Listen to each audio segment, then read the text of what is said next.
Thank you very much. Thank you, Stan, and the organization committee for inviting us to present what we have been doing in Mexico. And I want to start with this Apostle Paul verse that in Acts 26:18, I am sending you. This is the message that Paul received from Jesus. I am sending you to them to open their eyes and turn them from darkness to light, and from the power of Satan to God, so that they may receive forgiveness of sins and place among those who are sanctified by faith in me. So in some way, we're in the business. We're opening their eyes, not only the physical eyes. We have to help people to open their hearts, to understand that there is a God that loves them. They came to die for them. I'm in Mexico. If we're just down the border here. More than 120 million people and growing. 60% of the population is under the poverty line, so you can imagine how many people. And the cataract surgical rate, we just really don't know. We just have a vague idea, but it may be around 2,000 or less per million. That's very low. And maybe 50% of the people there don't have no insurance, no coverage to have a cataract surgery. And I'm not only talking about cataract, we talk about diabetic retinopathy, glaucoma, other diseases. We are really in trouble.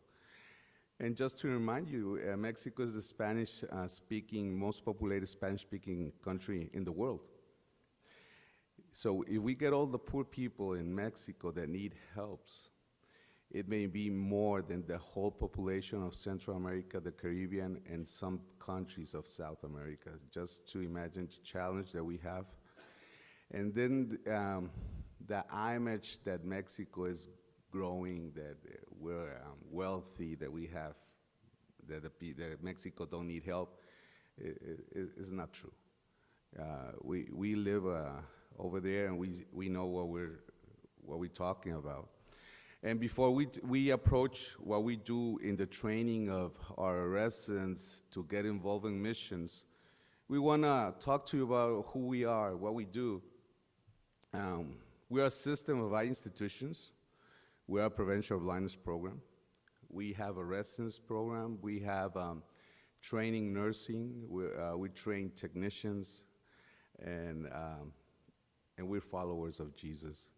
We try to keep on that standards, and we have been involved developing eye clinics in Mexico. Right now we have 8 eye clinics.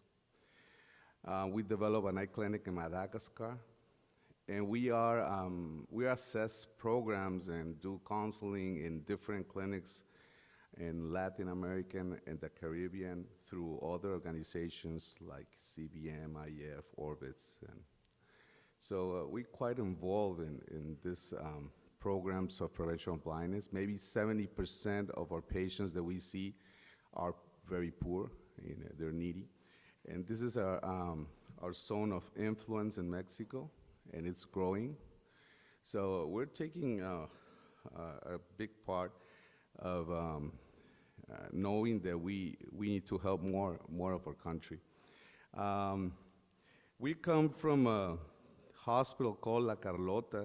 They had a commitment for the poor, worked very hard, and we had physicians that teach us from United States that came along like missionaries. And I want to recognize Dr. Gordon Miller, an organization called Adventist International Eye Society. He was the one in a group of doctors from Loma Linda. One of them was Dr. Gimbel, involved in opening our residence program in Mexico. The idea was that, Loma Linda was bringing doctors from different countries, train them and send them back. But then they find out that they didn't want to go back to their countries. They want to stay in the United States and practice. So they say, okay, let's open a center in Mexico. That's how we were born. These are some of the people that had some influence in our lives. Dr. Hopkins, Miller, you can see Willie Hunter, Professor Alan Foster, Dr. Gimbel. I spent a summer over there in Calgary, Dr. Owens. This is a picture of our residence, and you can, and I'm going to tell you where we are. Our residence program is in Montemorelos. We have a lot of orange trees. I forgot to mention a doctor here behind, Dr. Shearer. He was one of the founders of the Loma Linda residence program, long years, and then he spent a lot of years coming and helping our residents in the first weeks, teaching the basics of ophthalmology. Back again, we're in Nuevo León, Montemorelos. We grow orange trees around our university. This is one of the pictures of the clinics. And what we do every day, the first thing that we do, we have a devotional with our patients and a devotional with our staff. Then we get involved what every clinic does. We do surgery, we get involved seeing patients. But not only that, we just not stay in our clinics, we go outside too. There's a lot of places that we need to go even by plane and visit our indigenous population in the mountains. We set up surgical rooms in government hospitals. And praise the Lord, we have the freedom to pray even in government hospitals, even not in our setups. You can see the fear of the patients. They don't know what's going to happen. We bring a chaplain to sing to them before they get to surgery with a guitar. We work with different group of people. We're not limiting our involvement in government hospital, religious hospitals, clubs. We get groups from United States that work with us. Dr. Bowden has been one of our professors coming down and teaching oculoplastics and being involved in surgeries. Thank you. And we have been not only involved in different parts of Mexico, but we have been around the world too, doing surgeries in different countries, South America, East Europe, Africa. Some of the pictures where we go to this kind of places. But one of the things that we don't stop is to sing to the patients, pray with them, tell them that Jesus loves them. In Madagascar, we have been involved opening a clinic. This was a picture of the first patient that we did surgery when we opened that place around 9 years ago. Our residence program is an international program. We have residents from all around the world. And praise the God that they get trained, they got the vision to serve the poor, to preach the gospel, and they go back to their countries, different sites. We have around 4 or 5 graduates right now working in Africa, South America, the Caribbean. But we have been not only in missions, we do some, we get involved in research, we do things, and we have won things like the Best Cara poster in Oscars in Boston. We're involved in the Community Health Journal, writing articles. We have done the epidemiology studies in Mexico about what's going on with blindness and cataract and diabetic retinopathy that have been published. We had Professor Yorstone involved with us from Glasgow, doing telemedicine and doing this type of studies in the mountains in Chiapas. And I was very surprised that the Indian Journal of Ophthalmology mentioned us like one of the most important prevention of blindness programs in Latin America. Praise to the God, because he's the one that does everything. We partnership with different organizations that we work. And now I'm going to talk to you about a little bit, because this is the important part of the talk, is what we do to get involved and train residents to keep in mind being involved in the missions. I'm going to mention just some points. It's 3, knowledge and mentoring, creating an environment, and the importance of informal instruction. So I'm going to divide that in these 3 parts. Our program is like any other program. We have the basic training needs, a valid curriculum, equipment, professors. We have the standards the law tell us to have, and all the systems to monitor it and evaluate our residents. We have a large group of patients and surgeries.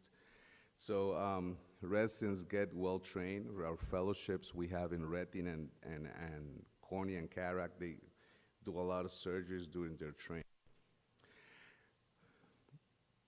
We use the method of Jesus.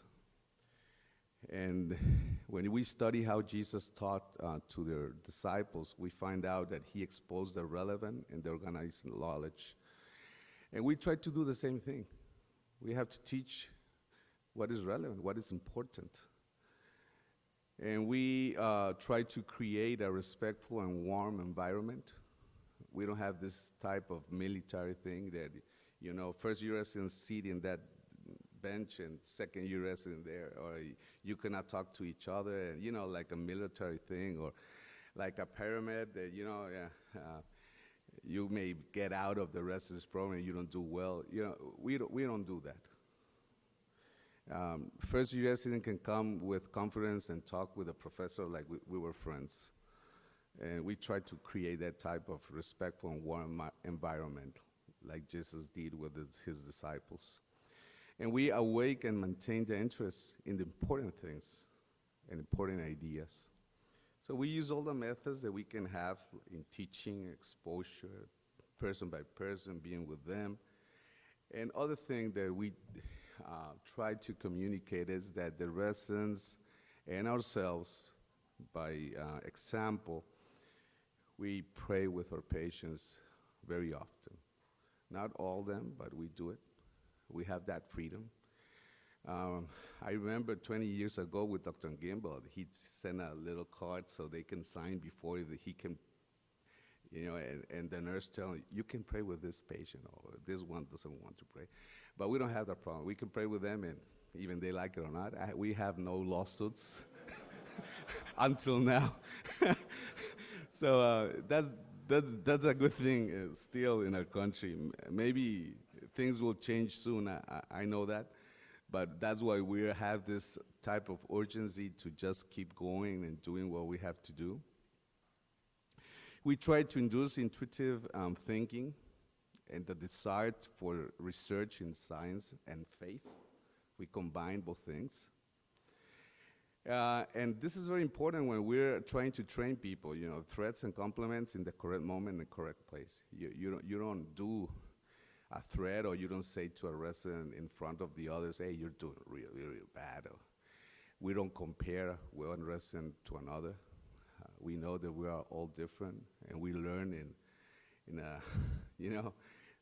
some ones are very fast learning, other ones takes more time, and we're not comparing people. We just try to take out of themselves the best of each and teach them to learn to relate like brothers and sisters. About mentoring, this is one of the most important things. We can say, a capability of a mentor, you have to be respectful, inspire confidence, true interest for his students, total transmission of knowledge, motivate the students to grow in knowledge. All those things they're not new. But we add some things. What about a Christian mentor? We try to be faithful followers of Jesus. Because it's not about what I say, it's how I live. Your life needs to be the preaching thing. If I say something and I do another thing, then I send a wrong message. I'm not congruent with my words and with my acts, and that's worst. So we have to live what we say. Love is the essential ingredient. Because if you love each other and you love your residents and you want to help them out, you will do a lot of things that you normally don't do. And we have to understand that we're training disciples, not students. Sometimes they want to look like you, you know. And that's nice, because then you see that you're becoming a good example. And we want to try to avoid we call the samurai effect. I don't know if you have heard about the samurai effect. No? You know, in the ancient Japan, the samurais, you know, they're warriors.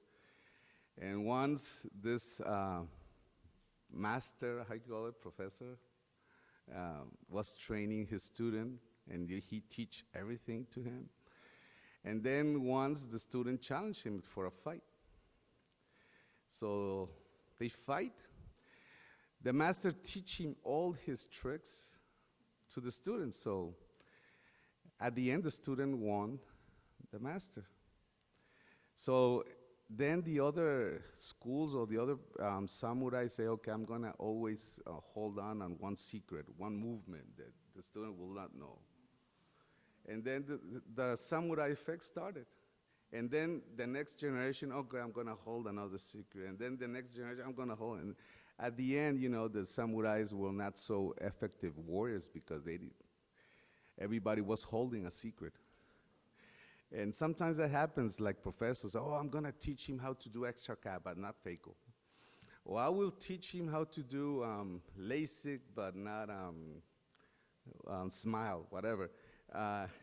And we have not done that. We have teach all the lessons, all what we know. About creating the environment, we do, as I mentioned, we do daily devotionals. We do spiritual retirements. We have 2 full-time chaplains working with us. We even do weeks of prayer. And we try to put our residents and ourselves in positions to see miracles. You know that, and I learned this from Professor Gimbel, the surgeon has to be the most humble person in the world, because you never know what will happen. You can do a perfect phaco surgery, and then you may have an endophthalmitis, and your life will turn over. And sometimes we see a lot of patients that we may say we cannot do anything for you, but prayer is powerful. And we pray and we see miracles.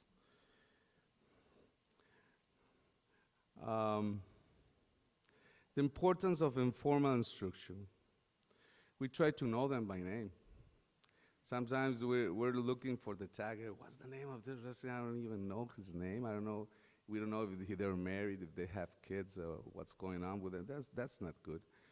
And we try to share same experiences, know their needs, sorrows, and joys, and become a counselor for them.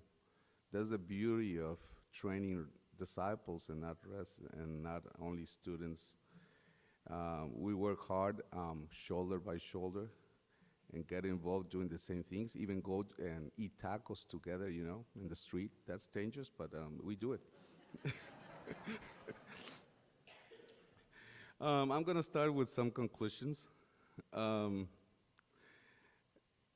We need to have a wider view of eye health, because we are in great need of human resources. We have a lot of problems in the world, a lot of challenges, a lot of cataracts, a lot of other diseases are growing, like diabetic retinopathy, and we need to develop more human resources. We need to start training disciples, not students, getting involved. I heard that it's important to get involved and know people and know what we're doing. I took some part of this from Dr. Miller. Community leaders, we need to be honorable friends, spouse, and parents, godly human beings, humble son of God's loving mentors.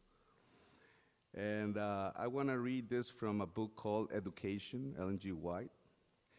The greatest want of the world is the want of men who will not be bought or sold, men who in their inmost souls are true and honest, men who do not fear to call sin by its right name, men whose conscience is as true to duty as the needle to the pole, men who will stand for the right through the heavens fall. This is Telmo. Mr. Telmo had a disease called leprosy. We can still find leprosy. And this wasn't near our program. And he was blind, walking in the streets, falling all over. Nobody wanted to take care of him, not even the government. For some reason, some people tell him, hey, look, we're going to help you. We're going to take you to Montemorelos. We check him. He had cataracts. He had his surgery of his eyes done. And after surgery, it's very difficult, people with leprosy, because he has all this muscles damage and the face damage, but he's smiling. He's very happy. And I'm sending these pictures because I want to read you a verse from Matthew. Jesus, in some way, did, things, and I want to imagine. This just are 3 verses. When he came down from the mountainside, large crowds followed him. A man with leprosy came and knelt before him and said, Lord, if you are willing, you can make me clean. Jesus reached out his hand and touched the man. I am willing, he said, be clean. Immediately he was cured of his leprosy. Let's just imagine this man before he was sick. He had a family, he had kids. And one day, he finds white spots in his skin. And he had to go to the priest. And the priest told him, oh, God, you have leprosy. You have to just walk away of your home. And he had made that hard decision to tell his wife, oh, I'm sick. I need to go. What are we going to say to the kids? Tell them that I'm in a long travel, whatever, but don't tell them that I'm sick. So this man got along with the other people with leprosy. And then he started finding out how his face changed, his body changed, how part of his skin fall down. And instead of becoming a man, become a monster. He came and see his reflection in the water and see that he was, all destroyed. The wife in the house was praying and said, Lord, do something. I'm struggling. I have to work hard to maintain this house and my kids. What can I do? Please help my husband. Intercessory prayer. And for some reason that we don't know, this man had the courage to seek for Jesus. He needed courage because a large crowd of people was following Jesus. They could stone him. But for some reason, Jesus just walked to the leprosy man. And he was begging on his knees, and he said, Lord, help me. I want to be clean. I want to go back home. Other thing that a leprosy, you can, just stay there. I'll heal you, but don't get near to me. But Jesus got over there and touched him. Sending a message to the crowd, say, hey, look, I can touch this man. I'm God. He's my son. And he cleaned the leprosy. This man with the disease. And then becoming a monster, now he become back again the same, or maybe handsome. Now imagine this man going back home, knocking the door. The wife, in knees, praying, oh Lord, please help me. And then she opens the door and see his husband back again, healed. The little children say, oh, Dad came from the long trip. He's back. That's our business. We're not just changing people. We're changing families. When we help somebody restore his sight,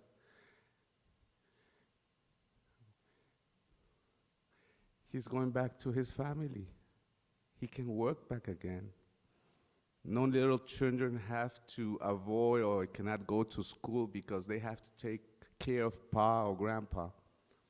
We're changing families. So this is the beauty of this specialty.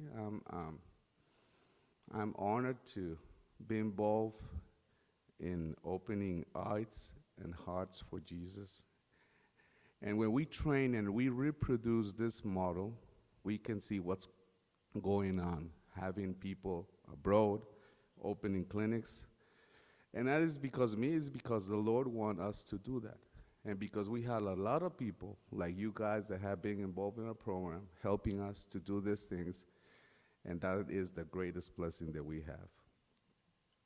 Service is a pathway to people's hearts for Jesus. So, muchas gracias. Thank you very much. And God bless you.